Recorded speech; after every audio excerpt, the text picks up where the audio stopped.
MIM, BJP, ये तीनों मिलके चुनाव लड़ रहे हैं। नामपल्ली से शुरू करता हूँ।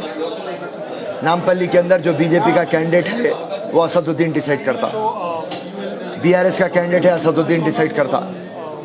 इसी तरीके से हिंदुस्तान में जिस तरीके से असदुद्दीन हर जगह चले जाते, उत्तर प्रदेश चले जाते, बिहार चले जाते, गुजरात चले जाते, महाराष्ट्र चले जाते और बीजेपी को मदद करते। आप जब हम पहले बोलते थे तो लोग भरोसा नहीं करते थे। आज तो सारी दुनिया मालूम हो चुकी है कि बीजेपी की बी टीम MIM है। उत्तर प्रदेश का मैं आपको एग्जांपल देता हूँ। तेलंगाना आंध्र प्रदेश की पार्टी है MIM, यहाँ पे वो लड़ते 9 से 10 सीट, और आप जाके उत्तर प्रदेश में लड़ते 100 सीट, बोलते 95 सीट एग्जैक्ट। अब उसमें क्या होता, जब आप लड़ते तो बीजेपी को कैसा मदद मिलती। 7 सीट बीजेपी वहाँ पे 200 वोटों से जीती, 23 सीटा 500 वोटों से जीते, 49 सीटा 1000 वोटों से जीते, 56 सीटा 2000 से जीते। और यहाँ पे जैसा कविता का कॉम्प्रोमाइज हुआ, नरेंद्र मोदी KCR का कॉम्प्रोमाइज, किशन रेड्डी आज जो बीजेपी का प्रेसिडेंट है उन्हें करवा दिया। ये पार्टी बीजेपी जो है, नरेंद्र मोदी, अमित शाह, नड्डा, हर कोई बोले हैं कि हम कविता को और KCR को जेल को भेजाएंगे।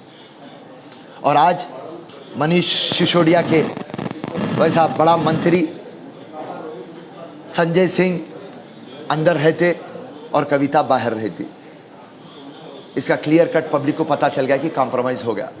और कॉम्प्रोमाइज़ में क्या हुआ, स्टेट इलेक्शन के अंत में बीजेपी और MIM BRS को मदद करेंगी कि आप स्टेट में वापस हुकूमत में आओ, और MIM और BRS आगे जाके MP के चुनाव में बीजेपी को मदद करेंगे।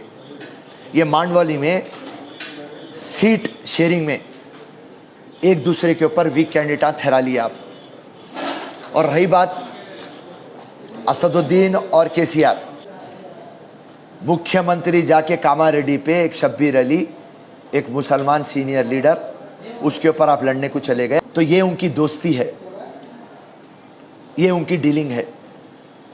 ये हम पब्लिक को समझाना चाहते। कविता से डीलिंग हो गई तो बंडी संजय को निकाल दिया। ये बीजेपी पार्टी बोलती कि हम BC को बनाएंगे मुख्यमंत्री, और आप BC प्रेसिडेंट बंडी संजय को निकाल देते। किशन रेड्डी ये कॉम्प्रोमाइज़ कराया बोल के आप ला लेते। असदुद्दीन पूरे हिंदुस्तान में फिरते, उनको पैसे कौन देते, KCR देता। KCR को कौन बोलते, नरेंद्र मोदी और अमित शाह बोलते। तो ये जो डीलिंग है इनकी, ये डीलिंग को बाहर रखने के लिए आज हमारा प्रेस कॉन्फ्रेंस यहाँ पे हुआ है। असदुद्दीन अकबरुद्दीन कभी मुख्यमंत्री को पूछते नहीं, मुसलमानों को 12% आप क्यों नहीं दिए, वक्फ बोर्ड को जुडिशरी क्यों नहीं दिए, डबल बेडरूम क्यों नहीं दिए, नौकरियां क्यों नहीं दिए, रोजगार क्यों नहीं दिए, डेवलपमेंट क्यों नहीं करे, ये कुछ भी नहीं रहता। ये तीनों पार्टियां मिलके अपने जाती मफाद के लिए आवाम को धोखा दे रहे हैं। ये बात समझाना था, आवाम तो समझ गई। हमारे से जो कुछ भी होता हम बोल दिया आपको। और रही बात, आज अकबरुद्दीन ओवैसी बात करते बाबरी मस्जिद की, अकबरुद्दीन को मैं ये पूछता हूँ, अकबरुद्दीन साहब 7 मस्जिदां शहीद हुए, उस पर आप क्यों नहीं बात करते। आप और आपके वालिद साहब और आपके बड़े भाई साहब बाबरी मस्जिद के ऊपर 30 साल के रोटियां सेक के अपनी ज़ाती मफाद के लिए कर लिए। पहले आप क्या थे, आज आप क्या हो गए। मगर आवाम तो वहाँ का वहीं रह गई। कभी आप डेवलपमेंट की बात नहीं करते, कभी आप ग्रोथ की बात नहीं करते। और हैरत की बात है, आपकी पार्टी को मैनिफेस्टो चाहिए। सारी हिंदुस्तान के जो भी पॉलिटिकल जमात है उनको मैनिफेस्टो रहता, आपके पास मैनिफेस्टो नहीं है। आपके पास सिर्फ एक ही मैनिफेस्टो है, कांग्रेस को तोड़ो, कांग्रेस को नुकसान करो। जय हिंद, अल्लाह हाफिज, शुक्रिया। हर खबर पर नजर रखने के लिए हमारे चैनल को लाइक, शेयर और सब्सक्राइब जरूर कीजिए। Crime control news Hyderabad.